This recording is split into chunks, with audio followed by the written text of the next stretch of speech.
हार्दिक मनापासून स्वागत। अष्टविनायक महामार्गालगत असलेलं आपल्या सगळ्यांचं आवडतं हॉटेल अर्थात आरती तथा ऋषिकेशचे मालक युवा हॉटेल उद्योजक अतुल शेठ पवडे आपल्या ठिकाणी स्वागत। सिंधुरीकर महाराजांचं मी पहिल्यांदा कीर्तन ऐकायला आलोय।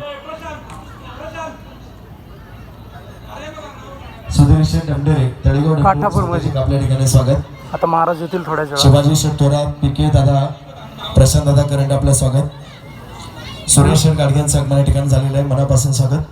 माझ्या जीवनातला सगळ्यात चांगला महाराजांचं आगमन या ठिकाणी झालेलं आहे।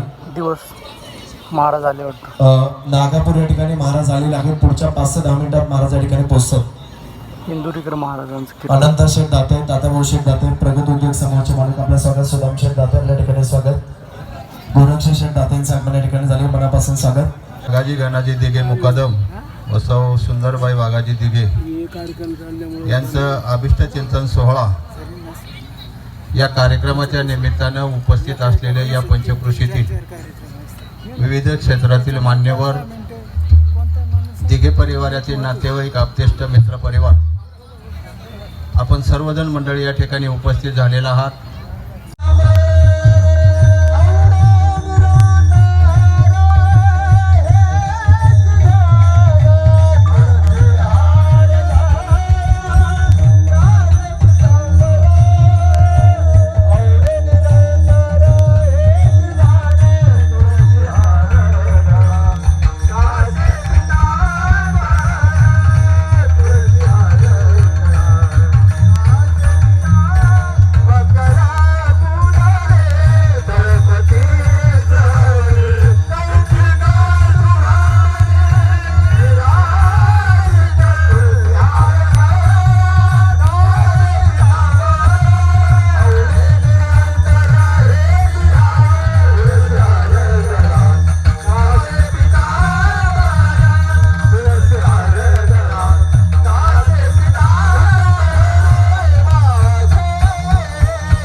कृष्णा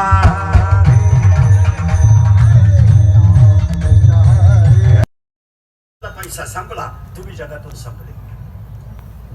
तुमच्याकडे सत्ता आहे ना, 500 पोलीस तुमच्या मागे येतील, 1,500 कार्यकर्ते एका समोशावर येळभर येतील।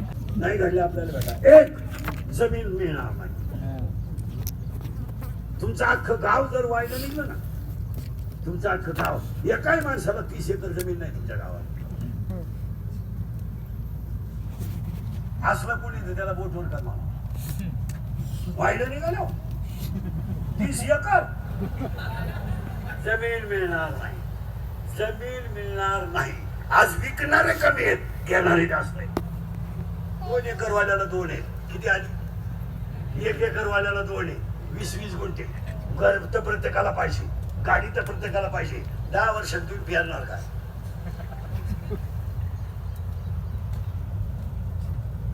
कौलाच्या घरात राहायचं नाही, कौलाच्या घरात नवरदेव राहतो म्हणून लोक मुलगी देत नाही।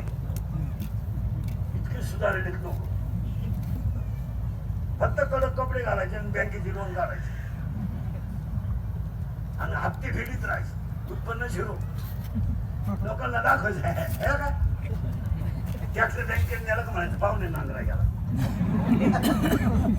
पाहुणाच बाळाच्या घरात राहत होते का मुतारी नांगरी काय कोणाला मिळालाय आपल्याला माहित नाही। वर कोणी गेलाय, वर त्याचा खाल्लेला फोन आलाय किंवा टेक्स्ट मेसेज आलाय, काही गप्पा झाल्या। हसत हसत जगणे, 3 वाक्य आहे का बघा, हसत हसत जगणे हा स्वर्ग आहे। पैसे ते आज तारीख आहे 15 मे 2025 आणि मी आज पहिल्यांदा इंदुरीकर महाराज ज्यांना आपण ओळखतो त्यांचं पहिल्यांदा आज मी कीर्तन ऐकलं. आणि ते कीर्तनकार नाहीत तर ते प्रबोधनकार आहेत, हे तुम्ही लक्षात घ्या. जीवनात पहिल्यांदा मी त्यांना बघितलं. आणि मी आज तुम्हाला शपथ घेऊन सांगतो, मी जे पहिले गुरु आहेत माझे, जे केले होते आम्ही, ते आहेत तपलेश्वर महाराज. जे माझे दुसरे गुरु आहेत ते मी यांना मानतो. आणि एक दिवस जाईन आणि गुरु करेन यांना मी निवृत्ती महाराज, म्हणजेच कोण, इंदुरीकर महाराज. त्यांचं मी आज पहिल्यांदा कीर्तन ऐकलं.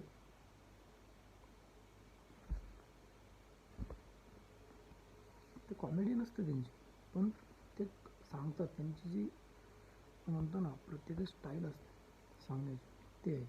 आणि लोकांना काय वाटतं, हा एक हास्य एक प्रकारचं हे, असं नाही. तर माझी इच्छा तर एवढीच होती की त्यांना फक्त स्पर्श करायचा पायांचा. आशीर्वाद घेतला. कीर्तन संपल्याच्या नंतर महाराज आले दुपारच्या अगोदर 11 वाजून 19 मिनटाला आणि गेले बघा 12 वाजून 20 मिनटाला, म्हणजे जवळजवळ 1 तास. आणि मी ज्यावेळेस याचं काय असतं ना, गीतेचं ज्ञानेश्वरीचे जे तोल होता तो केला त्यांनी आजोबांसोबत. आणि मी काय केलं, पाया पडल्या महाराजांच्या. कीर्तन संपल्याच्या नंतर गेलो कारमध्ये इथे बसले. त्यांना म्हणलं, महाराज हात जोडून, महाराज मला पुस्तक द्या. तर ते म्हणले, तिकडे जा की, तिकडे वाटतं. मी म्हणलं, नाही, मला तुमच्या हाताने पुस्तक पाहिजे. तर तेवढं त्यांनी असं हात केला मागे, कारण मी त्यांना बघितलेलं 2 पुस्तकं त्यांनी शिपायाला नेऊन ठेवायला लावली कारमध्ये. तर कारमध्ये नेऊन ठेवली, ती बघितलेली. तर त्यांना म्हणलं, मला तुमच्या हाताने पाहिजे. त्यांनी स्वतःच्या हाताने मला आज श्री ज्ञानेश्वरी दिली. आणि काय म्हणले माहिती का, नुसती दिली नाही, ज्यावेळेस मी मागितली आणि हातात घेतली मग मी असा उभा होतो आमच्याकडून. ते काय म्हणले माहिती का, वाचशील का, त्यांचं वाक्य होतं, वाचशील का. त्याच्यानंतर मी म्हणलो, वाचायचे आहे तेव्हाच मी मागितले. आणि त्याने दिली. आणि खरं तर ना असं म्हणावं लागेल की ज्यावेळेस हे जे संत होते 5, त्यावेळेस एक पंगत बसते, तुम्हाला माहीत असेल, आठवत असेल. असं सेम झालं, मी एखाद्या देवाला भेटल्यासारखं. कधी विचार नव्हता केला की मी महाराजांना भेटेल. अनेक गोष्ट त्यांना मी गुरु मानतो आता आजपासून, कारण त्यांच्याकडे जे नॉलेज आहे ना, खूप खूप उच्च आहे. त्यांनी काही गोष्टी पण सांगितल्या की 2-3 गोष्टी लक्षात आहेत माझ्या कीर्तनाच्या. पहिलंच कीर्तन, आणि त्या कीर्तनामध्ये अशी गोष्ट कोणती आहे का, ते म्हणले प्रेमाबद्दल त्यांनी सांगितलं मुलींच्या. मुलांना लक्ष द्या, लक्ष देऊन ऐका. जर तुम्ही नाही, ते म्हणले मुली नेहमी कधीच चांगल्या मुलासोबत संसार करत नाही, हे म्हणले. त्याच्यानंतर ते म्हणले मुली फक्त तुकारामांसोबत जातात, म्हणजे कसे, कोणाचं पाईप चोर, हे कर, वायरी चोर, असे त्यांच्यात जातात. आणि मी पण बघितले डोळ्यांनी, खरं आहे. आणि त्यांनी काही गोष्टी अशा सांगितल्या मुलीबद्दल की मुलगी प्रेमामध्ये स्मार्ट मुलासोबत कधीच हे नाही करत, म्हणजे जो हुशार असतो त्याच्यासोबत कधीच हे नाही करत, त्यांना पाहिजे असे गाडव. ते झालं. आणि त्यांनी एक भविष्यवाणी सांगितली. मी भविष्यवाणीवर खूप विश्वास ठेवतो त्यांच्या. त्यांनी हे सांगितलं, इथून पुढे 5 वर्षानंतर जमीन मिळणार नाही. खरं आहे, आत्ता चालू आहे, घेणारे जास्त, देणारी कमी असते. दुसरी गोष्ट आणखीन अशा, तिसरी गोष्ट अशी, ते म्हणले की मी बोलता विसरतो, थांबा, कोणती सांगितली, हां, जर खिस्सा गरम असेल, शरीरात जोपर्यंत ताकद आहे आणि खिस्सा जोपर्यंत गरम आहे तोपर्यंत दुनियात तुम्ही आहात. ज्या दिवशी शरीर थंड पडेल आणि ज्या दिवशी खिस्सा थंड पडेल, म्हणजे पैसे संपतील खिशातले, त्या दिवशी दुनिया तुम्हाला सोडून देईल. खरं आहे, खरं आहे. बऱ्याचशा गोष्टी सांगितल्या. पहिलंच कीर्तन माझं, आणि लोक घाबरतात आमच्या वयातली मुलं त्यांच्या पुढे जायला. का तर ते चवा काढतात, असे केस का अशी कापले, तशी का कापले. जाऊन दे ना. आणि त्यांच्याकडून एक गोष्ट आणखी शिकली, ज्ञान कधी वायाला नाही जात, ती वाच तुम्हाला खूप मोठं बनवतं. आणि त्यांची गोष्ट मला आणखीन एक आवडते, इंदोरीकर महाराजांची. त्यांना पॉलिटिक्समध्ये आमंत्रण आलेलं पण ते गेले नाही. तेच खरं आहे, कारण राजकारण हे फक्त आणि फक्त लुटेऱ्यांचा अड्डा आहे, हे ध्यानात राहू द्या. कदाचित तिच्यामुळे नसतील गेले.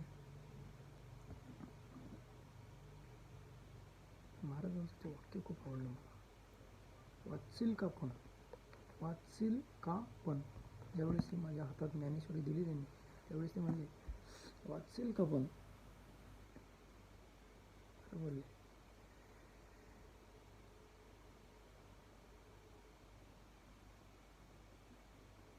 मी तुम्हाला सांगतो, खोटं नाही सांगत. रोज शेण भरायला जातो, गाईचं शेणखत ट्रॉल्या. आणि आज आम्ही ठरवलं आज जायचं नाही, कीर्तनाला जायचं. का एवढ्या जवळ लोकांना त्यांचा चेहरासुद्धा बघायला भेटत नाही, कीर्तन तर दूर. म्हणलं चला आहे तर चला जाऊ. काम राहू दिलं, गेलो. आम्हाला 2 वाजले घरी यायला, 2च्या नंतर 2:30 वाजले कामावर जायला. 1000 रुपये भेटले आम्हाला. म्हणजे काय, यांच्यामुळं, देवांमुळं. खरंच मी तर गुरु मानले त्यांना, गुरु. इंदोरीकर महाराज म्हणजे जर त्यांच्या जवळ असताना तिथं सोलापूर, कोल्हापूर कुठे आहे ते, त्यांच्या तिथेच राहिलं असतं.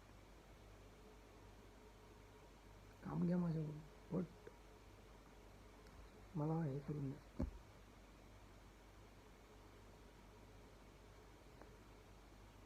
काय बोलतात यार ते.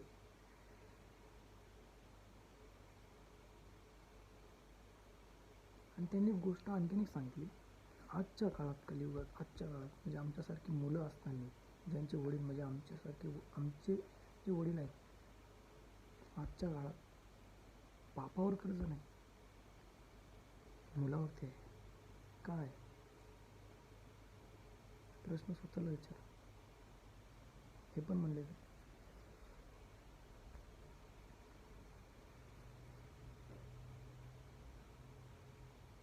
आणि त्यांनी सांगितलं स्वर्ग कुठं आहे. हरिपाठ आणि काकडा हे जर तुम्ही रोज केलं, स्वर्ग तुम्हाला इथंच भेटेल. आणि आईवडिलांची सेवा, परमसेवा, स्वर्ग इथंच भेटेल. ज्यांचं 92 वर्षामुळे, ज्यांच्या जन्माच्या याच्यामुळे जे ठेवण्यात आलं होतं कीर्तन त्यांचं, त्यात त्यांनी सांगितलं की साहेब तुम्हाला आता कुठे जायची गरज नाही काशीला. का तुम्ही कीर्तन ठेवले त्यांच्या जन्माच्या 92 वर्षाच्या दिवशी, तुम्हाला स्वर्ग इथंच भेटला. खरं आहे.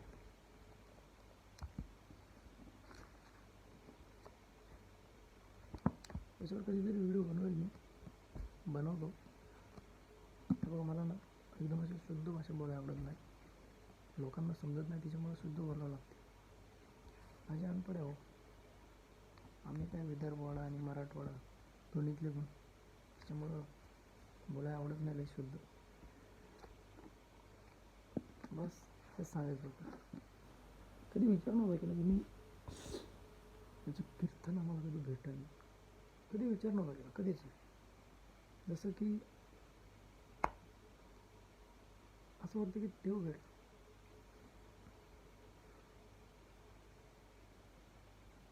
आणि एक सांगतो तुम्हाला, आमच्यासारखी मुलं इंदोरीकर महाराजांची जर बरोबरी करायला गेले ना, बरोबरी पिढ्यानं पिढ्या जाते. आमच्यासारखी तरुण मंडळीची पिढ्यानं पिढ्या पण बरोबरी करता नाही यायची. कारण बाप बाप असतो, मुलगा मुलगाच. कारण त्यांच्याकडे नॉलेज हे जे याच्यात भंडारा आहे ना त्यांची खूप आहे. आणि एक सांगतो मी, एक दिवस मी पण माझ्या गावामध्ये त्यांचं कीर्तन भरवणार, मला छोटे पैसे द्यायला.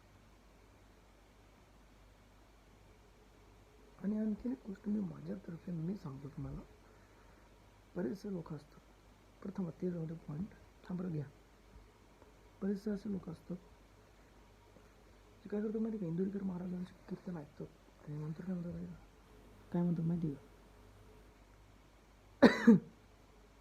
हां कीर्तनामध्ये मी बसलो होतो आजच. काय झालं ते सांगत होते की एवढं तुम्हाला 10 मिनटं देतो, तुम्ही त्याचं उत्तर द्या. तुम्ही जे एवढे स्टेट कमावलेत, पैसे कमावलेत, त्याचं तुम्ही करणार काय?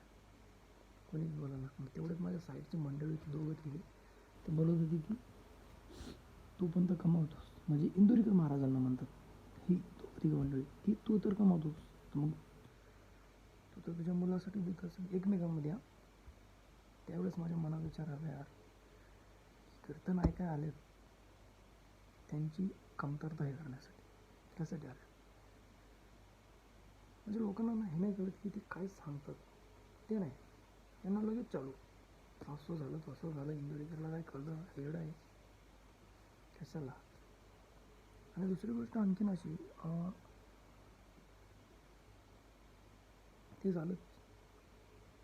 हां त्याच्यातलाच पॉईंट, परत ते दोघं म्हणत होते हा आपल्याला सांगतो आणि याच्या मुलाला हा किती पैसे कमवतो हा ते सांगत नाही. आता याच विषयावर मी बोलतो माझं वाक्य.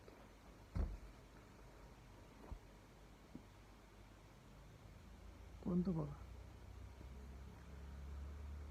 बरेचसे असे असतात यांच्यासारखी जी माझ्या आज सोबत अशी म्हणजे साईडला बसलेली होती. बरेचसे असे लोक असतात की ते काय करतात, इंदोरीकर महाराजांचं कीर्तन ऐकतात, निवृत्ती महाराजांचं, आणि नंतर काय करतात, माघारी काय म्हणतात माहिती का,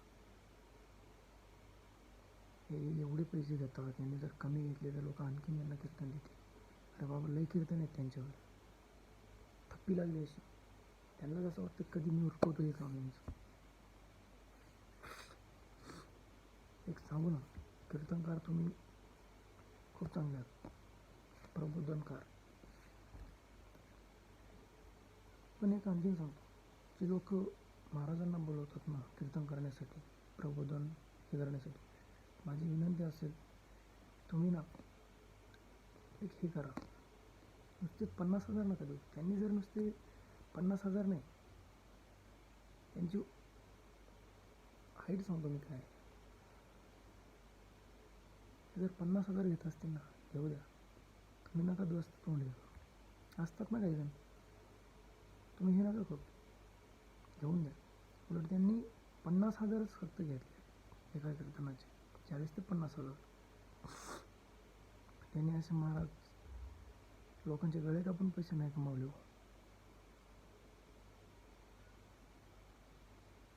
मला म्हणायचं असं, त्यांनी 50 नाही 1 करोड जरी मागितले ना तरी त्यांचा हक्क आहे. कारण त्यांनी गळे कापून पैसे नाही कमावलेले लोकांचे, देवाचं नाव घेऊन कमावले.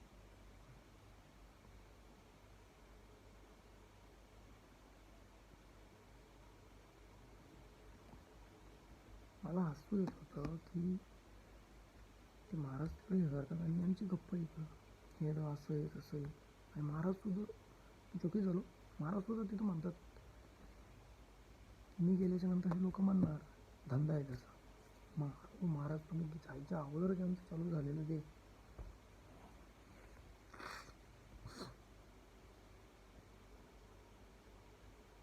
खरं आहे.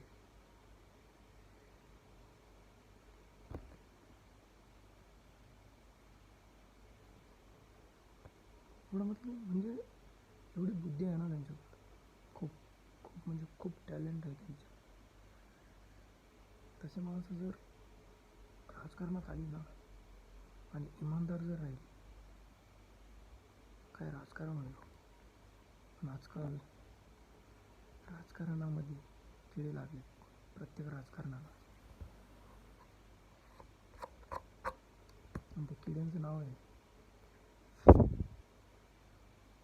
करप्शन. महाराज तर महाराजांचं मी कीर्तन पहिल्यांदा बघितलं जीवनामध्ये, आणि ते पण आणि एक सांगतो तुम्हाला, मी त्याच्यातून एवढं शिकलं की मी ज्यावेळेस महाराज आले पण नव्हते ना, तेव्हापासून असं मानायचं काना मनका असा टाईट होता. ते कीर्तन संपेपर्यंत असाच होता माझा. तर तुम्ही विचार करा माझी आवड किती असेल त्याच्यामध्ये, त्यांच्यामध्ये. मी कधी विचार पण नव्हता केला की मला त्यांच्या हाताने पुस्तक भेटेल. कधीच नाही विसरणार आहे गिफ्ट.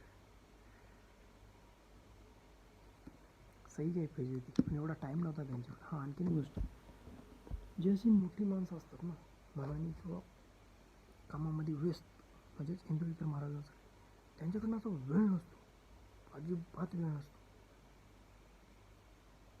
वेळ म्हणजे त्यांच्याकडे वेळ असा नसतो. ते काय करतात माहिती का, आता तुम्हाला त्यातलं सांगतो आजचाच मुद्दा. आजच्या तारीख सांगितलं ना मी, 15 मे 2025. वेळ सकाळी 9 ते 12पर्यंत होती तिथं. म्हणजे ते झालं, त्यात झालं असं, आले एवढे लोक आले म्हणजे येता करता त्यांना आता एवढे कीर्तन आहेत त्यांच्याकडे, असं म्हणलं की तर रद्दी अशी तेवढे कीर्तन रोजचे 3, कसं काय संपणार ना. आली बाहेर गेली, चालू पण केलं, फटका भाजला सपासप पटपट कीर्तन चालू केलं. आली कितीला माहिती का, टायमिंग होता 9, आले ते 11:19ला आणि गेले 12:20ला. तर 1 तास 1 मिनिट त्यांनी कीर्तन केलं. त्यांच्याकडे एवढा पण टायमिंग नव्हता की ते 3 तास कीर्तन करते, 1 तास फक्त, आणि गेले. म्हणजे अशा माणसांकडनं टाईम नसतो, कधीच वाया नसतं घालत ते. आणि मी सांगतो त्यांनी गाडीत ही पुस्तक का ठेवलेली त्यांच्या याच्यामुळं, त्यांच्यामध्ये पण ना बरेच जण काय करतात, लिहितात. समजा मी आज लिहिलं पुस्तक ज्ञानेश्वर महाराजांचं की बघायचं काहीतरी बदल करू, दुसऱ्यांनी लिहिलं, तिसऱ्याने लिहिलं, ते काय करतात, जे इंदुरीकर महाराजांसारखे असतात महाराज चांगले, ते काय करतात, वाचून काढतात का हे दुसऱ्यांनी लिहिले, ह्याच्यात वेगळं काय. म्हणजे चुका असतात ना, शोधून दाखवतात ती महाराज. एवढी पॉवर असते त्यांची. आणि महाराजांनी आणखीन एक वाक्य सांगितलं,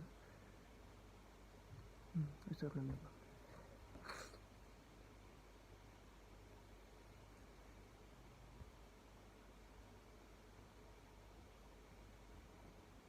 हां, की तुम्ही दंगे पहिली गोष्ट, आणि ह्याच्यात मिरवणुकीमध्ये कधी पडू नका. महाराजांना एवढी काळजी आमच्यासारख्या तरुणांनी, म्हणजे दंगे आणि त्या गोष्टीमध्ये तुम्ही अजिबात पडू नका. खरं आहे महाराजांचं, तर त्यात भलं तुमचं नाही, त्या मोठ्या अधिकाऱ्याचे किंवा त्या राजकारणी माणसाचं, तुमचं नाही, असं मत इंदुरीकर महाराजांचं होतं.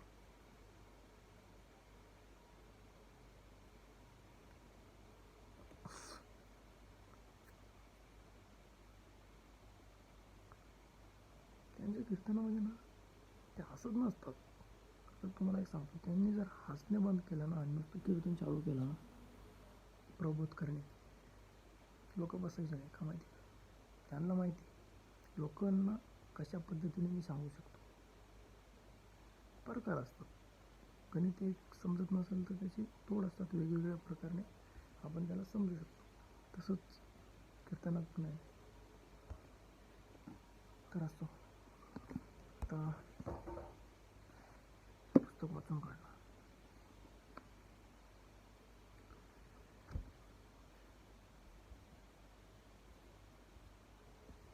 महाराज बोलते.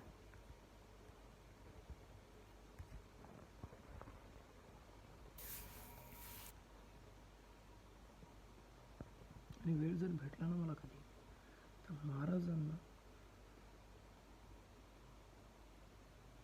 जाऊन तिथे मी गुरु बनवलं. म्हणजे मी म्हणलो होतो गोष्ट विसरलो सांगतो का, म्हणजे त्यांचं कीर्तन मी पण ठेवलं आमच्या गावामध्ये.